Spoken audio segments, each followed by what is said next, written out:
Welcome. এসএলএসটির নিয়োগ প্রক্রিয়ায় যে সমস্যাটাকে এড়িয়ে যাওয়ার জন্য কাউন্সেলিং প্রক্রিয়ায় এতটা দেরি করছিল, সেই সমস্যাটাই কিন্তু সামনে আসছে।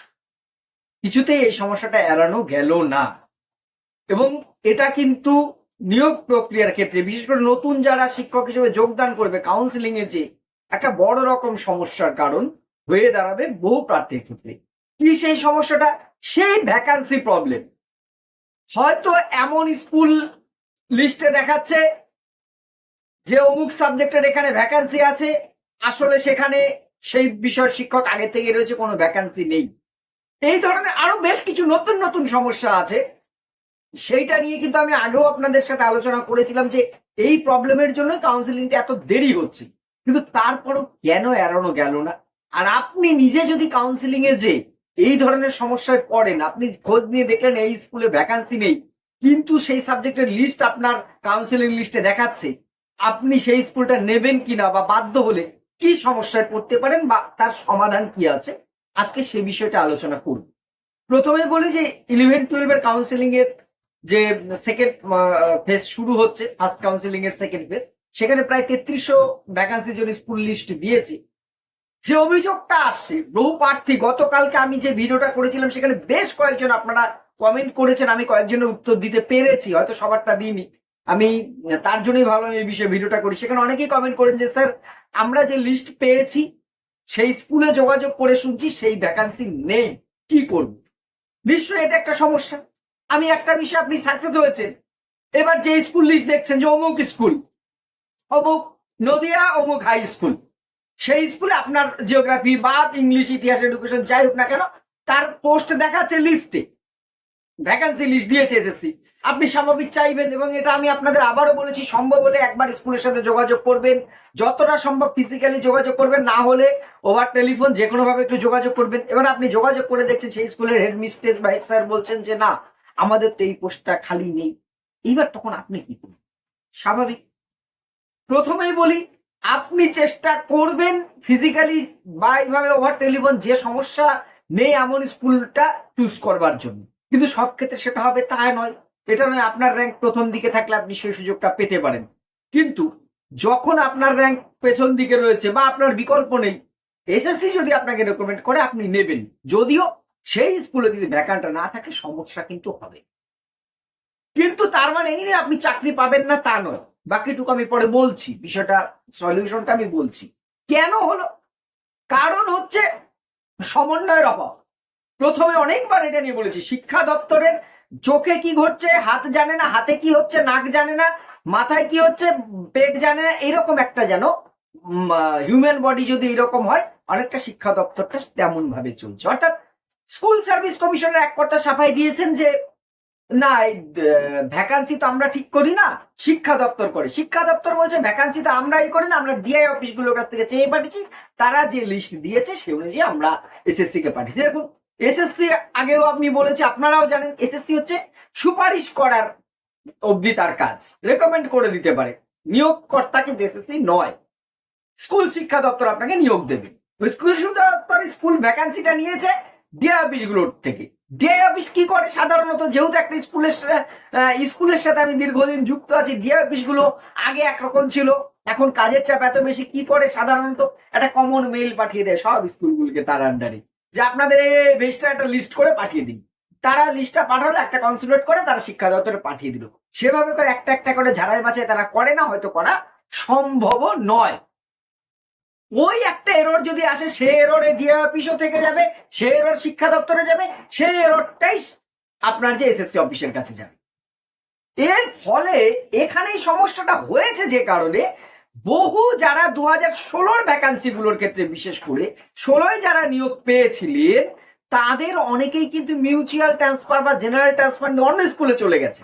এবার দেখুন, 16 ভ্যাকান্সিটা এসএসসি শো করে দিচ্ছে শিক্ষা দপ্তর থেকে, কিন্তু 16 যে ভ্যাকান্সিটা ছিল সেই ভ্যাকান্সিটা এখন নেই, ভ্যাকান্সি কমেনি। দেখা গেল 16 নিয়োগপ্রাপ্ত কোনো টিচার পুরুলিয়ার একটা স্কুলে চাকরি পেয়েছিলেন, তিনি মিউচুয়াল বলুন বা জেনারেল ট্রান্সফার নিয়ে সে বর্ধমানে এসে গেছেন তিনি। এবার তার নতুন ভ্যাকান্সিটা তো আর সেখানে দেখাবে না। যেমন আমার ক্ষেত্রে হয়েছে, আমি 16 প্যানেলের নই, কিন্তু আমি মিউচুয়াল ট্রান্সফারে এসেছি। আমি নর্থ বেঙ্গলে ছিলাম, 16 সালে নিযুক্ত একজন শিক্ষিকার সাথে আমি মিউচুয়াল ট্রান্সফারে এসেছি নদিয়াতে। এবারে 16 এসএসসিতে এডুকেশন বিষয়ে, যেহেতু আমি এডুকেশনের, ভ্যাকান্সি দেখিয়েছে আমার নদিয়ার স্কুলটার নাম। এইবার আমি তো নদিয়ার স্কুলে চলে এসেছি, উনি চলে গেছেন সে নর্থ বেঙ্গলের স্কুলটায় কুচবিহার ডিস্ট্রিক্টে। তাহলে 16 ভ্যাকান্সি গুলো এখানে অ্যাড করলে কি দাঁড়াচ্ছে? এইবারের পোস্টটা তো আমার নদিয়ার স্কুল দেখালে হবে না, এইবারের পোস্টটা দেখাতে হবে সেই কুচবিহার ডিস্ট্রিক্টের স্কুলটা। কারণ এই স্কুলে আমার চাকরিটা তো যায়নি, আমি তো আগের প্যানেলের, আমি তো এখানে চলে এসেছি মিউচুয়ালি।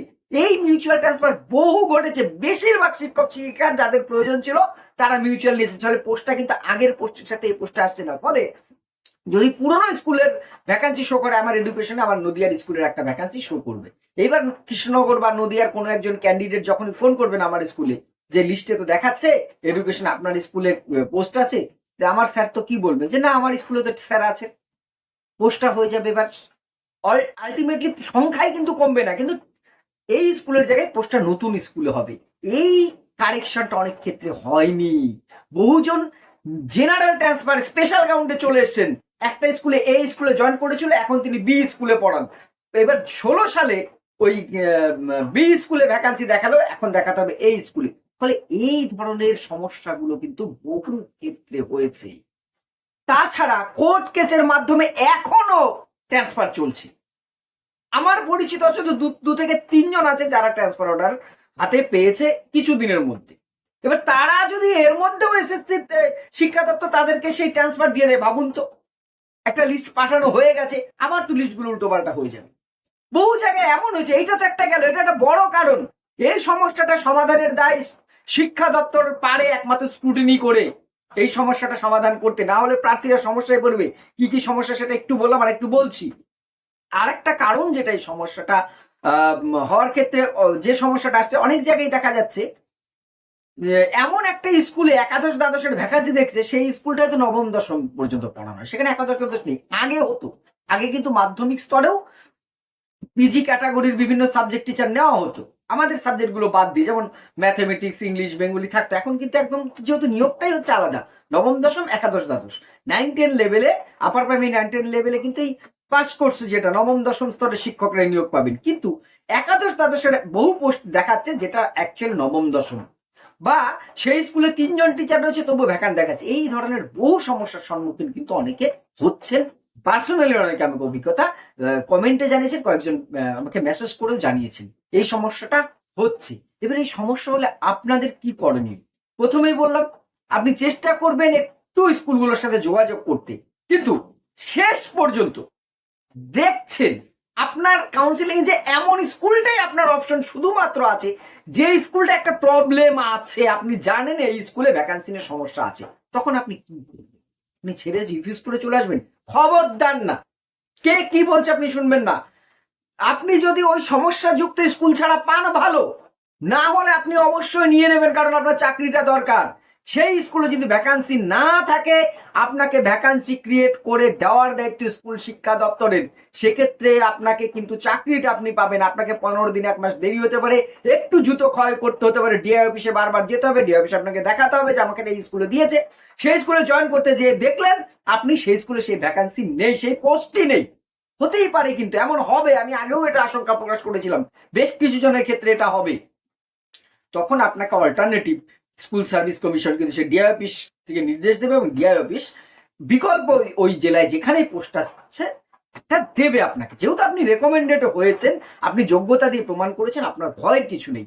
হয়তো আপনি যে পছন্দের জায়গায় চাকরি পাবার কথা সেটা এই লসটা হবে, দেখুন এর কোনো ক্ষতিপূরণ হবে না। আপনি বলতেই পারেন আমার তো লস হলে, হ্যাঁ হবে, কিন্তু তাই বলে তার চাকরি ছেড়ে দেওয়া যাবে না। এমন কিছু করবেন না যে না এই স্কুলে সমস্যা আছে আমি এই স্কুলটা নেব না, আপনার কাছে অল্টারনেটিভ কোনো স্কুল নেই, এই ভুলটা কিন্তু করবেন না। চেষ্টা করবেন সমস্যাহীন কোনো স্কুল নিতে, না পেলে আপনাকে কিন্তু নিতে হবে।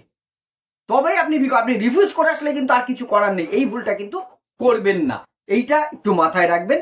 আর এই ধরনের সমস্যাগুলো মিটবে, অনেকটা কমে যাবে। শিক্ষা দপ্তরের কানে বিষয়টা পৌঁছেছে, এটা মিটে যাবে। বিভিন্ন সংগঠন থেকে চিঠি করা হচ্ছে শিক্ষা দপ্তরকে, এবং প্রয়োজনে আমি মনে করি এই বিষয়েও একটি আন্দোলনের প্রয়োজন আছে। বিচ্ছিন্নভাবে কাউন্সিলিং গুলো হচ্ছে, হয়তো আপনারা সবাই একত্রিত হচ্ছেন না, দাবি দেওয়াটা কিন্তু জানানোর প্রয়োজন আছে। এই সমস্যাটা কিন্তু না হলে একটা বড় আকার নেবে। কারণ এত কষ্ট করার পরে একটা চাকরি পাওয়ার পরে যদি আমাকে সেই স্কুলে যোগদান করা নিয়ে সমস্যা হয়, মনে আছে আপনাদের সেই দাড়িভিট কাণ্ডের কথা? উত্তর দিনাজপুরের একটি স্কুলে দুজন শিক্ষক রেকমেন্ডেড হয়ে সেখানে যোগদান করতে গিয়েছিলেন, সেই পোস্ট নিয়ে অনেক ঝামেলা হয়েছে। আমি রাজনৈতিক অ্যাঙ্গেল থেকে দেখছি না, গুলি চলার মতন পরিস্থিতি হয়েছিল। ঈশ্বর না করুন আপনাদের কারোর সাথে তেমন না হয়, হবেও না।